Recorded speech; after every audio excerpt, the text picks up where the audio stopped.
আজকে ভীষণ মজার রোস্ট তৈরি করলাম, তাও আবার কোয়েল পাখি দিয়ে। হ্যালো এভরিওয়ান, আসসালামু আলাইকুম।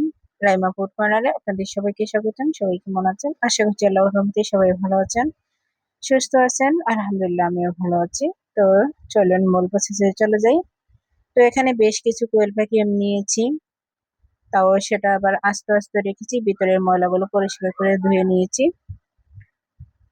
এই যে দেখতেই পাচ্ছেন, কোয়েল পাখিগুলো বেশ ছোট কিন্তু। তো এখানে 12 পিস কোয়েল পাখি আছে। তো সবগুলো আমি ধুয়ে পরিষ্কার করে নিয়েছি। এখন এখানে আমি নুন হলুদ মাখিয়ে নেব।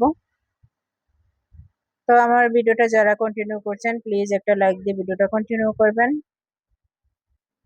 আমার চ্যানেলে নতুন বন্ধু হয়ে থাকলে সাবস্ক্রাইব করে পাশে থাকবেন। অলরেডি যারা সাবস্ক্রাইব করে দিয়েছেন তাদেরকে অসংখ্য ধন্যবাদ। এখন দেখেন, আমি এখানে কোয়েল পাখি মধ্যে হলুদ আমি দিয়েছি 1 চামচ, আর লবণ আমি সামান্য দিয়ে এখন মেখে নেব। এটা আমি প্রথমে ফ্রাই করব,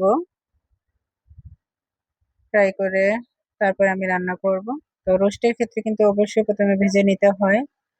আপনারা এই প্রসেসটা অবশ্যই দেখবেন মনোযোগ সহকারে।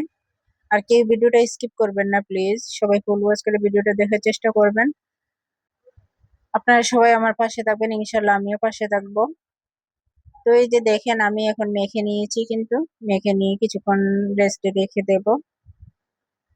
তো আমি 5-7 মিনিট আমি এভাবে মেখে কিন্তু রেখে দেব, নুন হলুদ মেখে, যাতে লবণটা একটু অবজার্ভ করে মাংসের ভিতরে যাতে ঢোকে, তার জন্য।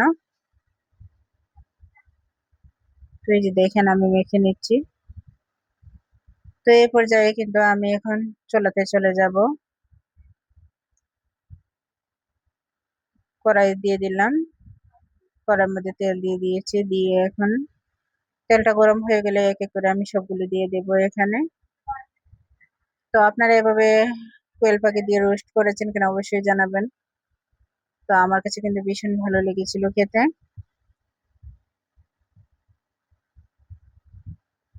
তো এই যে দেখেন, আমি কিন্তু ভেজে নিচ্ছি।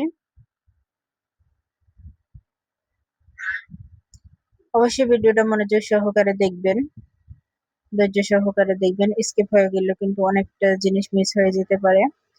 একটা জিনিস তৈরি করতে গেলে বা কোনো কাজ করতে গেলে পারফেক্ট ভাবে মনোযোগ সহকারে দেখতে হয়, তা না হলে কিন্তু অনেকটা জিনিস মিস হয়ে যায়, অনেকটা পয়েন্ট মিস হয়ে যায় কিন্তু। তো এই যে দেখেন, আমি কিভাবে ভেজে নিচ্ছি। তো আমি একদম ড্রাই করে ফেলবো না, এতে কিন্তু খেতে শক্ত লাগবে। তো হালকা ভাবে কিন্তু আমি ভেজে নিচ্ছি, যাতে মাংসটাও সফট থাকে ভিতরে। তো আমি কিন্তু এক পাশ উল্টে দিয়ে দেখেন আরেক পাশটা ভেজে নিয়েছি, নিয়ে এখন আমি উঠিয়ে নেব। তো আমি একটা ছাঁকনির সাহায্যে কিন্তু উঠিয়ে নিচ্ছি সবগুলা। সবগুলো আমার ভাজা হয়ে গেছে, আর আমি একদম লাল লাল করে ভাজিনি, আপনারা দেখেই বুঝতে পারছেন। তো সবগুলো আমি সেকে তুলে নিচ্ছি। তো এখানে কড়াইতে আমি পেঁয়াজ দিয়ে দেব, তেলটার মধ্যে আমি পেঁয়াজ দিয়ে দিচ্ছি, দিয়ে পেঁয়াজটাকে আমি একটু ভাজা ভাজা করে নেব। অবশ্যই লাল লাল করে ভেজে নিতে হবে, তা না হলে কিন্তু পেঁয়াজ গুলো কিরকম আস্তে আস্তে দেখা যায়। মশলাটা কষানোর পর ভালোভাবে ভেজে নিলে কিন্তু পরবর্তীতে আস্তে আস্তে দেখা যায় না, মশলাটা একটা গ্রেভিতে পরিণত হয়। তো এখানে গোটা মশলা কয়েকটা আমি দিয়ে দিলাম, দিয়ে নাড়াচাড়া করে নিচ্ছি। একটু ফ্লেভারের জন্য আমি এলাচ গুঁড়া দিয়ে দিয়েছি, দিয়ে আমি এখন ভালো করে ভেজে নেব। আর এখানে একটা কথা, পেঁয়াজের সাথে আমি এখন দেখেন লবণ দিয়েছি। আর লবণটা কেন দিয়েছি, পেঁয়াজটা তাড়াতাড়ি সেদ্ধ হওয়ার জন্য কিন্তু আমি লবণটা দিয়েছি। এই টিপসটা কিন্তু অবশ্যই মনে রাখবেন, সহজে কিন্তু পেঁয়াজটা সেদ্ধ হয়ে যায় লবণটা দিয়ে দিলে। তো আমার কিন্তু পেঁয়াজটা ভাজা ভাজা হয়ে গেছে, এখন আমি পানি দিয়ে দিয়েছি যাতে পেঁয়াজটা পুড়ে না যায়। তো এখানে আমি রসুন বাটা দিয়েছি 1 চামচ, আদা বাটা 1 চামচ দিয়েছি, দিয়ে এখন একটু নাড়াচাড়া করে নেব। ভালোভাবে কিন্তু কষিয়ে নেব। এখানে আদা রসুনটা জাল করে নেব যাতে কাঁচা গন্ধটা চলে যায়।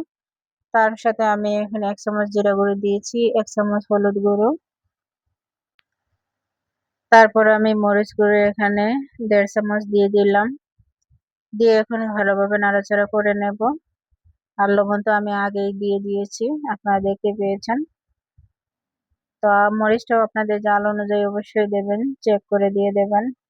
আর এই রোস্টটা আমি একটু জাল জাল তৈরি করব, তার জন্য আমি মরিচটা দিয়ে দিয়েছি, লাল মরিচের গুঁড়ো। আপনারা যদি ঝাল পছন্দ না করেন তাহলে কাঁচা মরিচ দিতে পারেন এখানে। তো আমি মশলাটা দেখেন কষানো হয়ে গেছে কিন্তু, আর একটা গ্রেভিতে পরিণত হয়েছে, দেখতেই পাচ্ছেন। তো আমি এখন যে ভাজা করে রেখে দিয়েছিলাম কোয়েল পাখিগুলা, তো এগুলাই আমি দিয়ে দিচ্ছি এখানে, দিয়ে একটু নাড়াচাড়া করে নেব। তো ভালোভাবে একটু নাড়াচাড়া করে আমি পানি দিয়ে দেবো এখানে সিদ্ধ হওয়ার জন্য। তো সবাই প্লিজ শেষ পর্যন্ত ভিডিওটা দেখার চেষ্টা করবেন, কেউ টেনে টেনে দেখবেন না প্লিজ, সবাই ফুল ওয়াচ করে ভিডিওটা দেখে নেবেন। তো এখানে দেখেন আমার কিন্তু নাড়াচাড়া হয়ে গেছে, মশলাটা একদম মিশিয়ে দিয়ে দিয়েছি। এখন আমি পানি দিয়ে দিলাম।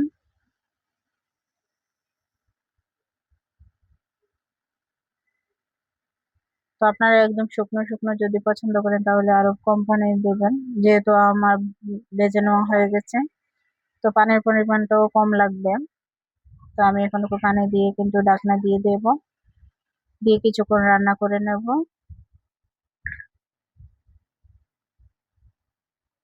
তো আমি যে ঢাকনা দিয়ে দিচ্ছি।